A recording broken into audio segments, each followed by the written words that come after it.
Hey y'all. Happy Tuesday. Happy Spoken Word Tuesday. I hope you guys did come along fine. Anyway, you guys know on Tuesdays, I like to bring the word, right? And earlier, I read my short from the book of Sirach, one of the books removed from the Bible, right? And reads as follows. The fear of the Lord is a crown of wisdom, making great peace and perfect health to flourish, both which are gifts of God, and it enlargeth their rejoicing that love him. Okay? So we must understand that having feared the Lord, it rains upon us, health and peace, also knowledge and understanding, right? Which in turn exalt those to honor those who fear them, right? Fear him. So it's a great thing to fear the Father, right? So the Father can bestow upon you his knowledge, wisdom, peace, and health, the quality of life. Now, who don't want those, right? So they can still, become elderly and still have the energy of a teenager, right? Those are gifts and rewards for fearing the Lord, right? Today I will be reading out of the book of Sirach, one of the books removed from the Bible, right? Um, and verse 1, chapter 1 reads as follows. All wisdom coming from the Lord and is with him forever. Who can number the sand of the sea and the drops of rain and the days of eternity? Who can find out the height of heaven and the breadth of the earth and the deep and wisdom? Wisdom had been created before all things, and the understanding of prudence from everlasting. The word of God Most High is the foundation of wisdom, and her ways are forever, everlasting commandments. Again, the word of God Most High is the fountain of wisdom, and her ways are everlasting commandments. Verse 6. To whom had the root of wisdom been revealed? Or whom had known her wise counsels? So ask that question.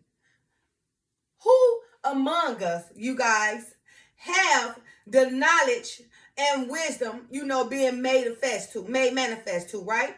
Whom, had the root of wisdom been revealed, right? Or whom had known her wise counsel? Who? Verse 7. Unto whom had the knowledge of wisdom been made manifest, and whom had understand her great experience? There is one wise and greatly to be feared, the Lord sitting upon his throne. He created her and saw her and numbered her and poured her out upon his works. She is with all flesh according to his gift, and he hath given her to them that love him. The fear of the Lord is honor and glory and gladness and a crown of rejoicing. The fear of the Lord maketh a merry heart, and giveth joy and gladness and a long life. Let's read that again. The fear of the Lord maketh a merry heart, and giveth joy and gladness and a long life. Whoso feareth the Lord, it shall go well with him at the last, and he shall find favor in the day of his death. Not like my father. And I told you guys, how he looked like the angel. He was so peaceful. I was like, oh my goodness, he was like an angel. I knew the Father had embraced him. Okay. Verse 14, I'm sorry. To fear the Lord is the beginning of wisdom, and it was created with the faithful in the womb. She had built an everlasting foundation with men, and she shall continue with their seed. Verse 16. To fear the Lord is fullness of wisdom, and filleth men with her fruits. She filleth all their house with things desirable, and the garners with her increase. Verse 18, which is my short I read earlier. The fear of the Lord is a crown of wisdom, making peace and perfect health to flourish, both which are the gifts of God, and it enlarges their rejoicing that love him. Verse 19. Wisdom raineth down skill and knowledge of understanding, and exalted them to honor that hold her fast. That actually went along with my short too, with both of these verses, but I kind of like paraphrasing and summarizing for you guys, to get you guys to fully understand. So I'm going to read that again. Verse 19. Wisdom reigneth down skill and knowledge of understanding, and exalted them to honor that hold her fast. Verse 20. The root of wisdom is to fear the Lord, and the branches thereof are long life. Again. The root of wisdom is to fear the Lord, and the branches thereof are long life. Verse 21. The fear of the Lord driveth away sins, and where it is present, it turneth away wrath. Verse 22.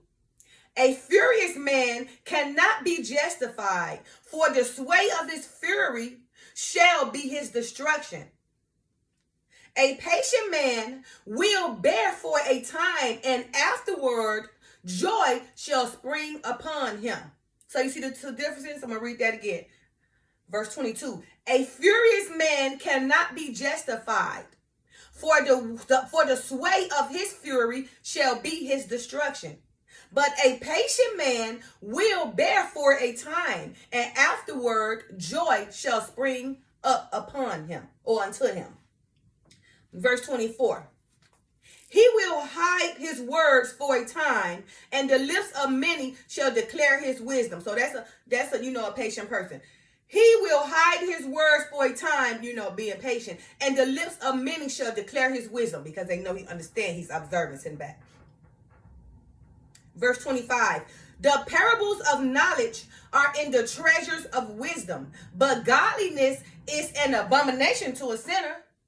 Let me read that again, you guys. The parables of knowledge are in the treasures of wisdom, but godliness is an abomination to a sinner. Okay. Verse 26. If thou desire wisdom, keep the commandment, and the Lord shall give her unto thee. Again, if thou desire wisdom, keep the commandment, and the Lord shall give her unto thee. Verse 27. For the fear of the Lord is wisdom and instruction, and faith and meekness are his delight. Again, for the fear of the Lord is wisdom and instruction, and faith and meekness are his delight. Verse 28. Distrust not the fear of the Lord when thou art poor, and come not unto him with a double heart. Okay. Verse 29. Be not an hypocrite in the sight of men, and take good heed when thou speakest. Okay, let's read that again. Be not an hypocrite in the sight of men, and take good heed what thou speakest. And verse 30, final verse.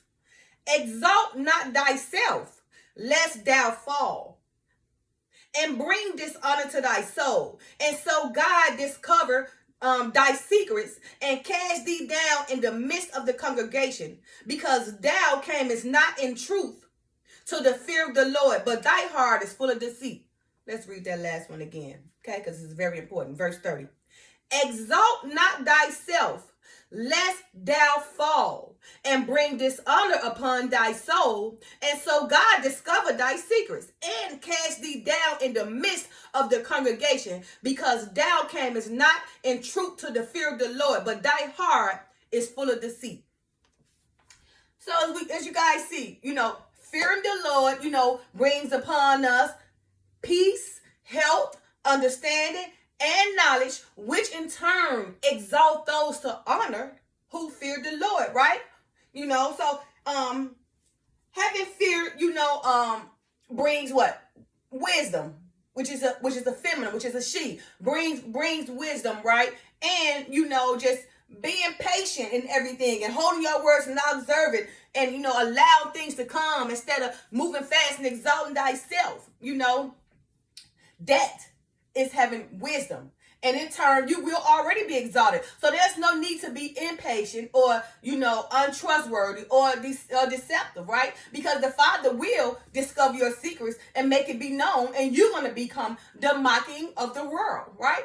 So why not, embrace fear of the Lord, right? So in return, he rewards you with a long life, favor, during the time of your death, health, peace, understanding, knowledge, right? Because my people fail, or perish because the lack of their knowledge, right? It's right there. My people fail, perish because the lack of knowledge. My people fail, perish because the lack of knowledge, okay? So have fear for the Father so he can rain upon you that knowledge and understanding that you very much need, right? And that peace and that help that will give us a great quality of life to live long days and be declared as someone who wise, who the people want to learn from. Just that simple, okay? So again, the short was, the fear of the Lord is a crown of wisdom, making peace and perfect health to flourish, both which are the gifts of God, and it enlarges their rejoicing that love him. Okay? So your rejoicing would be enlarged, all because you love the Father and fear the Lord. All right, you guys. Happy Spoken Word Tuesday. Love y'all. Peace.